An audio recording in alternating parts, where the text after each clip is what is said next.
Waalaikumsalam warahmatullahi wabarakatuh. Suara saya sudah masuk jelas ya? Cukup kecil, Pak. Oh iya. Iya soalnya saya pakai HP lagi masih di luar ini. Oh, iya, iya, Pak. Hmm. Ini ya sudah terdengar ya. Iya, sudah, Pak. Oke, sebelumnya mohon maaf ya, eh, terlambat beberapa menit karena tadi habis susah ada undangan di kafe ini baru selesai. Saya minta tolong, eh, ada yang bersedia untuk menampilkan materi ya. Saya kan nggak bawa laptop. Bang Rohindi bisa nggak?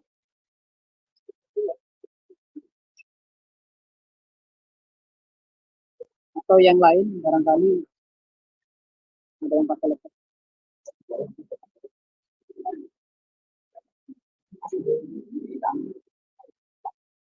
Malam ini pertemuan terakhir ya, pertemuan 11.14. Jadi nanti minggu depan kita sudah tidak ada kuliah lagi. Tugas waktu sudah dikasih tahu ya untuk membuat jurnal bicara berkelompok. Gimana Marfuah, ada yang bisa bantu? Oh, ini. Sudah, Pak. Ini sudah ter-share screen materinya. Oh, iya, matur nuwun.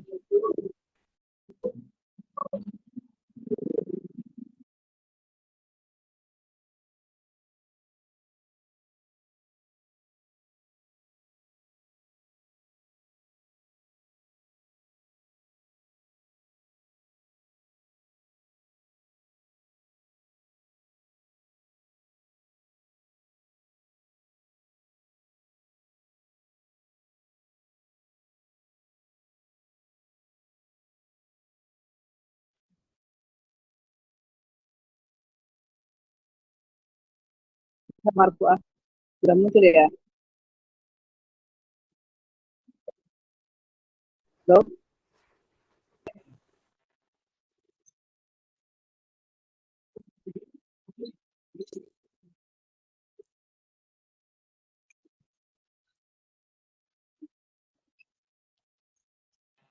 Ya ini teman-teman materinya.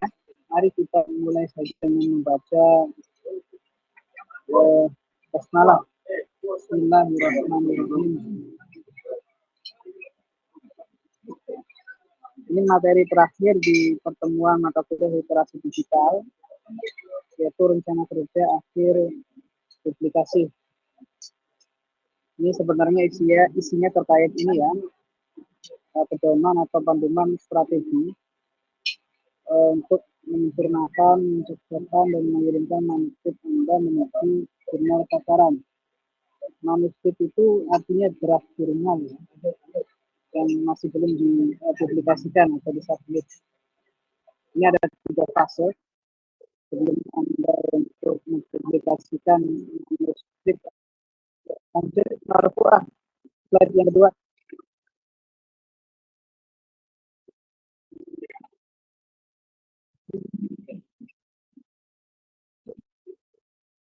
Oke, ini 3 fase.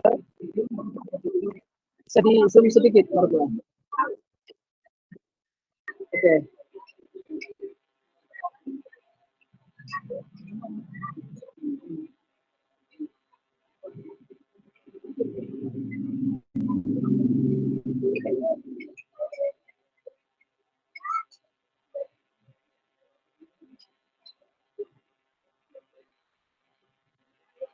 Sebentar.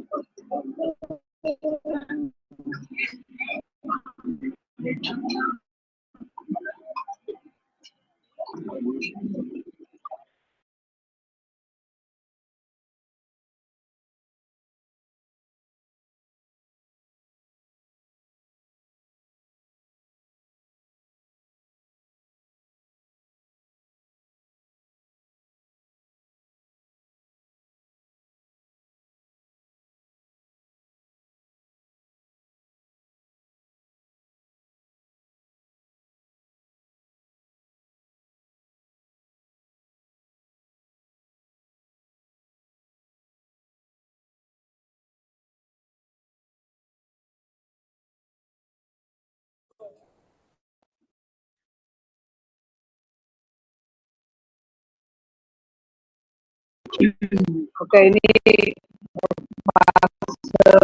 pertama ya yang akan kita sebutkan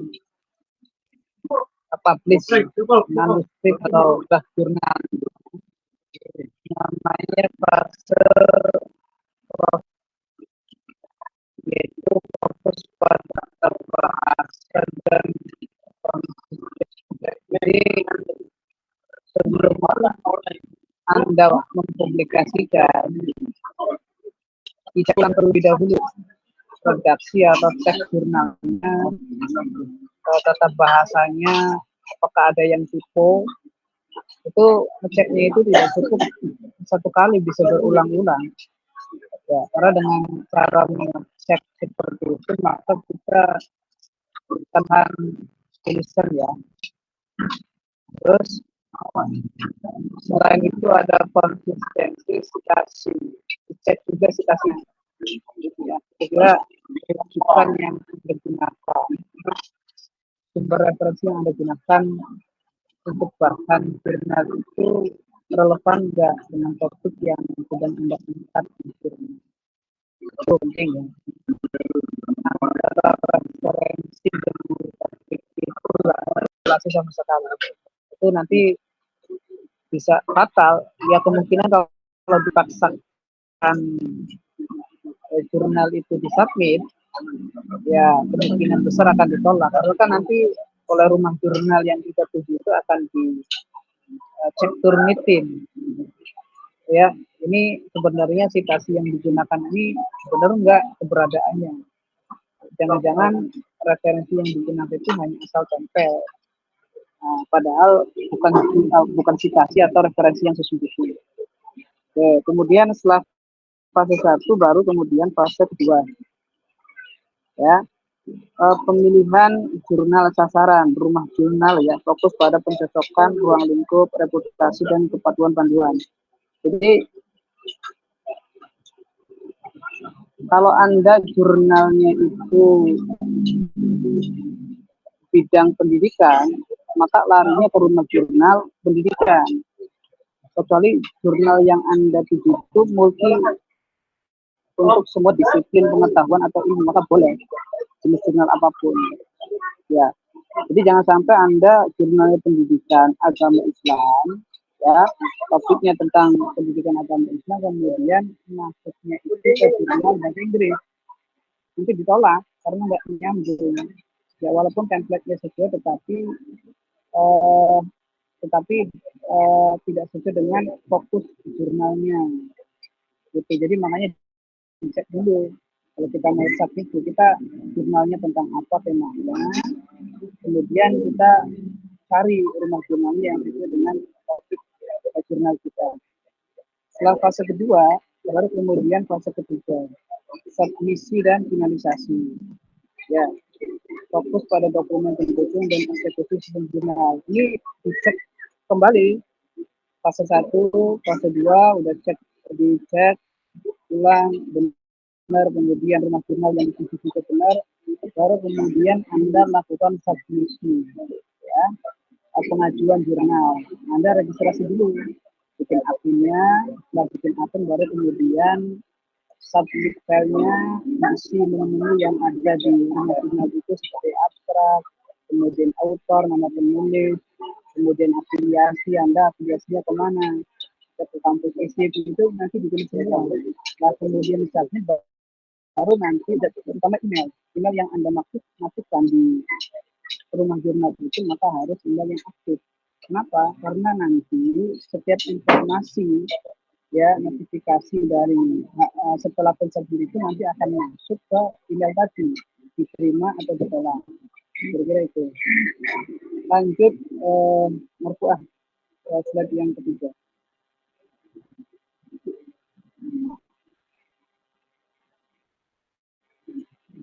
Bisa di-zoom sedikit lagi.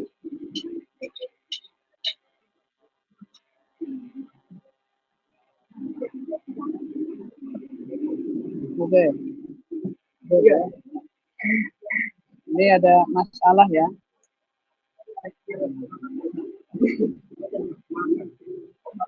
Tata bahasa tidak standar, tidak inkonsistensi daftar pustaka adalah penyebab utama penolakan awal.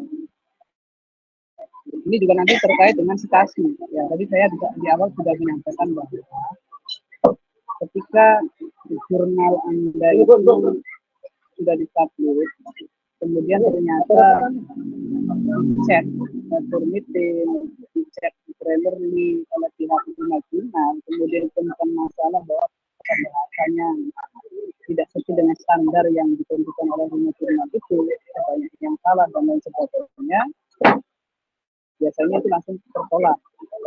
Ya solusinya apa? Naskah harus memverifikasi mekanis dan sebelum dipertimbangkan untuk tahap selanjutnya. Jadi makanya 3 tahap tadi, 3 tahap fase tadi itu penting sebelum Anda melakukan submit. Karena kalau misalkan langsung ditolak tanpa ada keterangan revisi, itu kita nggak bisa mengajukan kembali kecuali jurnal-jurnal yang lain.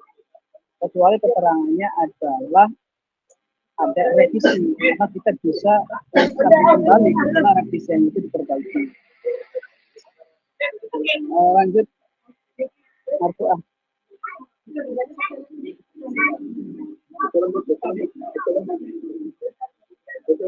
Lanjut. Ini ada metrik ya. Turun sedikit. Bisa turun sedikit. Kamu balik.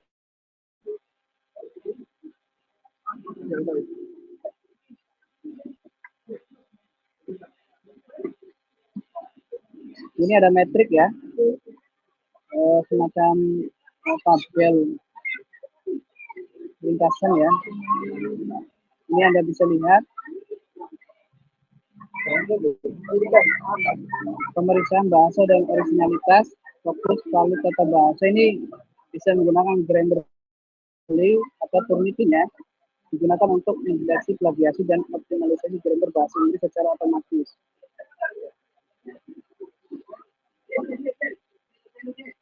Nah, ini penting. Jadi kan sekarang udah kita harus benar-benar bisa memanfaatkan tadi ya aplikasi tersebut, termasuk Grammarly, kemudian Turnitin yang berbasis AI itu. Jadi sebelum di-submit itu kita coba lakukan secara mandiri untuk cek tata bahasa melalui aplikasi Grammarly ini, kemudian cek plagiasinya maupun kira-kira berapa persen. Karena biasanya setiap rumah jurnal itu memiliki standar ini ya, standar kelulusan plagiasi ya. Kita maka harus mengikuti itu.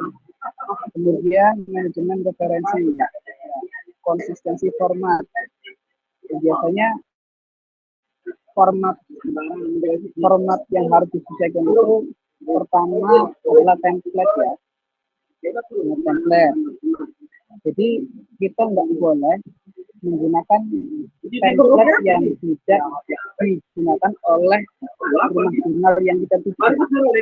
Ya, jadi kita menggunakan rumah jurnal A tetapi template dari rumah jurnal B, maka nggak tepat, nggak sesuai.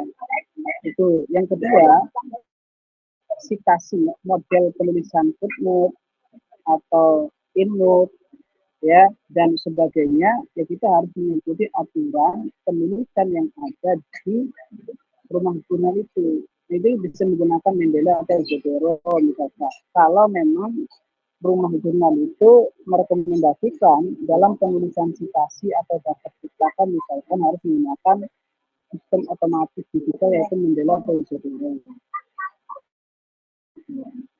Lanjut.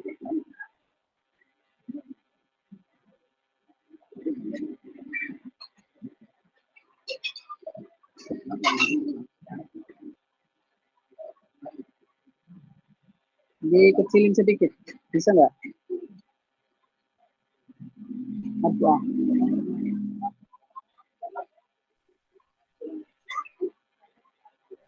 Tidak Pak, ini sudah.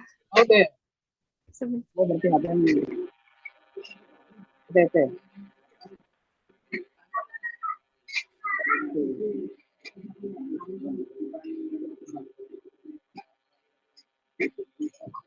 Ini kelanjutan dari fase 2 ya. Kalau tadi fase 1 penjelasannya ini presisi ruang lingkup Target ideal, topik artikel berisi sempurna dengan skop ruang lingkup seperti jurnal sasaran. Tadi yang saya katakan, kalau jurnal Anda terkait pendidikan agama Islam, maka nyarinya jurnal yang pendidikan agama Islam. Kalau jurnal Anda matematik, tentang matematika, nyarinya jurnal matematika. Kalau Anda jurnal tentang sains, pengetahuan umum, ya maka Anda lari ke jurnal sains gitu. Biar ini sesuai dengan spesifikasi jurnal. Topik relevan, ya, artikel bagus sama sesuai dengan proses pembaca jurnal. Itu juga penting diperhatikan. Di luar kepupan, ya, jaminan penolakan langsung oleh editor. Karena di rumah jurnal itu selain ada editor, ada reviewer ya. Itu mereka juga kan sebagai salah satu poin penting untuk memverifikasi apakah jurnal yang disubmit oleh teman-teman itu sesuai dengan kriteria rumah jurnal. Oke, lanjut.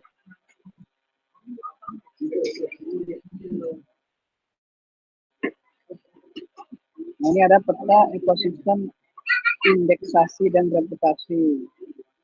Ini Anda kalau mau keren ya fokus lah jurnalnya, tapi mahal ya dan berat. Standar emas untuk visibilitas dan reputasi internasional. Mau jadi guru besar ya harus fokus. Sekarang saya dosen mau lektor kepala ya. Ya, lektor kepala itu ya harus fokus ya. Walaupun fokus itu kalau Sinta itu secara Sinta satu ya. Sinta satu itu sudah secara fokus. Kemudian Sinta ya indikator utama untuk mengukur kinerja publikasi ilmiah di tingkat nasional. Jadi publikasi jurnal di tingkat nasional itu namanya Sinta. Jadi ada derajatnya, ada tiga tingkatan, ada Sinta 1, Sinta 2, Sinta 3, Sinta 4 sampai Sinta 6 ya. Skopus juga nanti ada P1, P2 dan lain sebagainya. Ini pilihan ekosistem indeksasi ini penting terutama bagi akademisi ya, karena menjadi nilai plus ketika dia mau naik jabatan. Itu nanti biasanya ada kriteria jurnal itu indeksnya kemana, apakah ke Scopus atau misalkan ke Sinta. Sekarang di beberapa kampus yang tugas akhir kuliahnya misalnya nggak lagi skripsi harus menggunakan jurnal, biasanya mau lulus itu ya jurnal minimal Sinta 1. Nah, itu kan menjadi hal yang wajib. Oke, lanjut. Waduh, ini kecil ini. Mematuhi panduan penulis author. Nah, ini juga tadi di awal sudah disampaikan ya. Jadi kita nulis jurnal itu sekali lagi harus sesuai dengan panduan rumah jurnal yang kita tuju, dari mulai template-nya, panduan menulis citasinya, panduan menulis daftar pustakannya, kemudian panduan menulis judul dan lain sebagainya. Pokoknya harus sesuai dengan panduan penulis. Format misalkan. Jadi kalau tadi saya katakan Anda mau publikasi di rumah jurnal A, tapi template yang digunakan rumah jurnal B ya, itu nggak nyambung. Lanjut. Ini fase ketiga, eksekusi submisi digital. Ini penjelasan lebih panjangnya ya. Registrasi portal. Saya sudah sampaikan bahwa ketika Anda sudah selesai fase 1, sudah selesai fase 2, maka tinggal submit. Ya, tapi sebelum submit Anda harus registrasi dulu daftar akun. Ini kemudian isi ya, diisi semua kolomnya, baru kemudian upload berkas. Itu ingat emailnya harus aktif, nanti ada informasi penting dari lingkungan apakah jurnalnya diterima atau tidak. Oke, lanjut.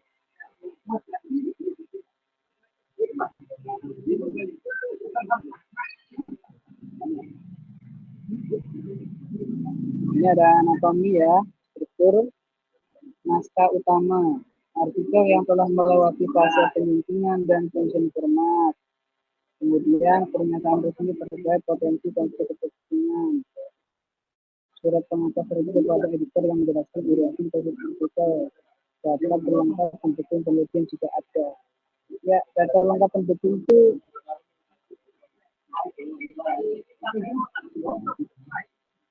data masuk bukti ya. Biasanya kalau rumah jurnal itu minta permintaan ya, apakah ini benar-benar hasil penelitian atau bukan hasil penelitian. Jadi, saya kira begini anatominya ya, yang harus Anda nanti pahami supaya jurnalnya ini diterima.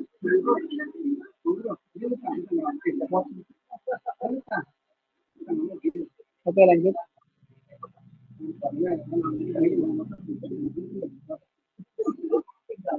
Jadi koordinat Anda saat ini, proses publikasi telah ditetapkan, di mana proses dokumen Anda saat ini menyusun proposal penelitian, menyelesaikan laporan akhir, membutuhkan bantuan cover letter.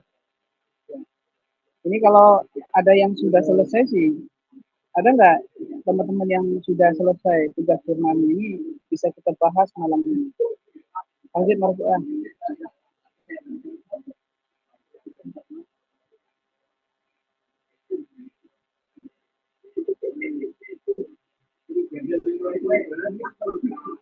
Marfuah. Bisa lanjut materinya apa sudah selesai? Sudah Pak niki halaman 10 Pak.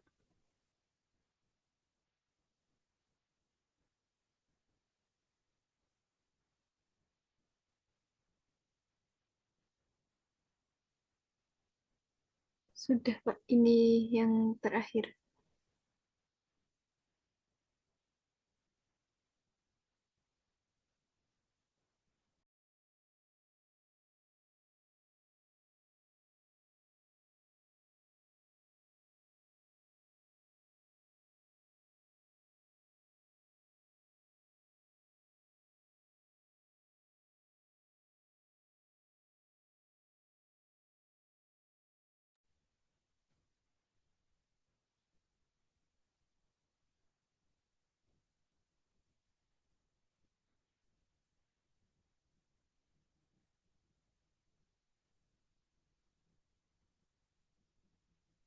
Silakan bagi teman-teman yang sudah mempersiapkan pertanyaannya, bisa ditanyakan ya Pak. Ya, Marfuah ya, materinya. Ya sudah Pak. Berarti masuk sesi diskusi sama pertanyaan Pak. Selesai ini.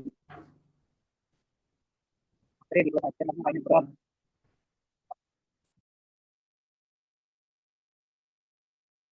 Kok barangkali ada yang perlu kita obrolkan.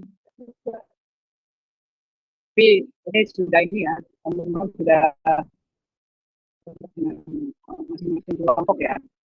Ya, sudah ada beberapa yang bikin kelompoknya ya. Sudah Pak, Gimana kelompok progresnya? sudah dibentuk. Gimana? Ada yang sudah progres menjadi draft jurnal.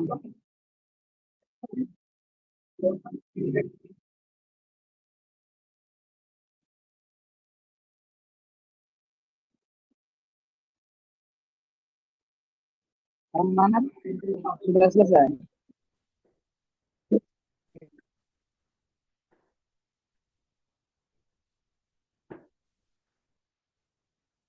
Tidak hadir dulu. Mungkin Pak Dadan Pak, barangkali sudah selesai Pak. Sudah selesai. Iya Pak, semangat Kalau saya ada Pak kalau Dadan. ada kesulitan sampaikan.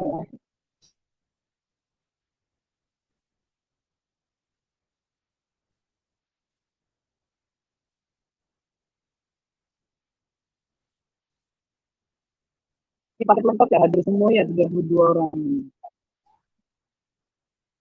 Iya, ada yang tidak hadir beberapa Pak.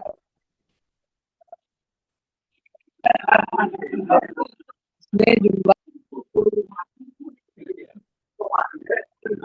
di semester 2 ini berapa jumlahnya? Yang aktif Harusnya ada 54, Pak. 54 berarti banyak. Iya, sebentar. Halo, kalau besok saya minta skema 54 itu sama yang ini, Pak. Maksudnya nggak full yang maba PJJ semua gitu, Pak. Ada yang dari konversinya, Pak. ya nanti minta ini ya, absensinya dikirim ke saya. Iya, baik, Pak. Oke, dari urusan atau nggak ada. Karena memang materi pelajarannya tugasan dari ini ya, beberapa materi yang sudah disampaikan dan sebenarnya kemarin juga sudah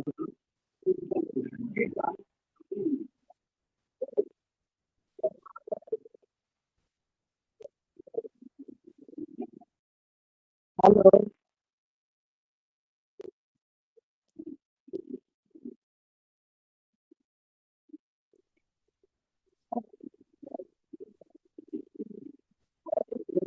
cukup Marbuka,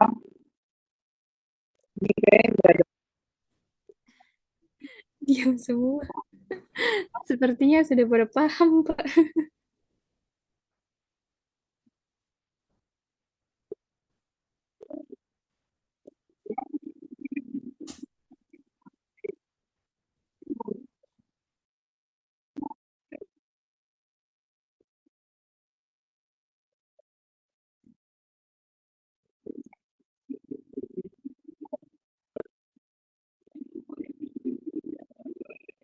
Sudah paham ya, hari sama dosen pengganti sama ini hal-hal yang sedang terjadi.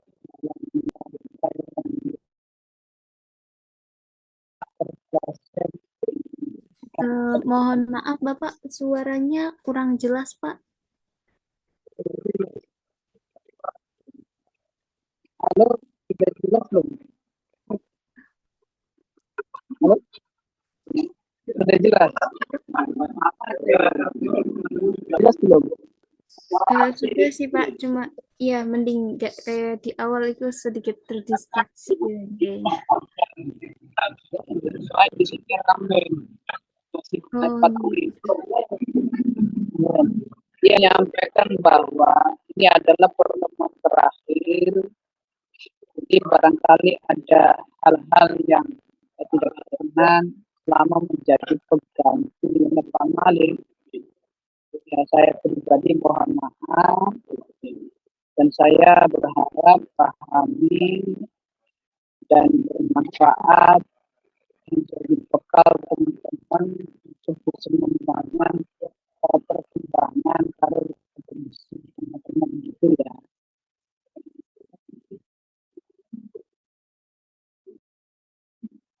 Baik, bersama dengan membaca hamdalah. Alhamdulillah. Alhamdulillah.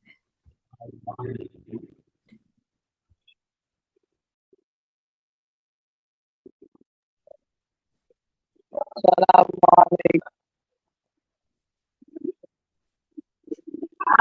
Assalamualaikum warahmatullahi wabarakatuh. Terima kasih banyak, Pak, atas waktunya.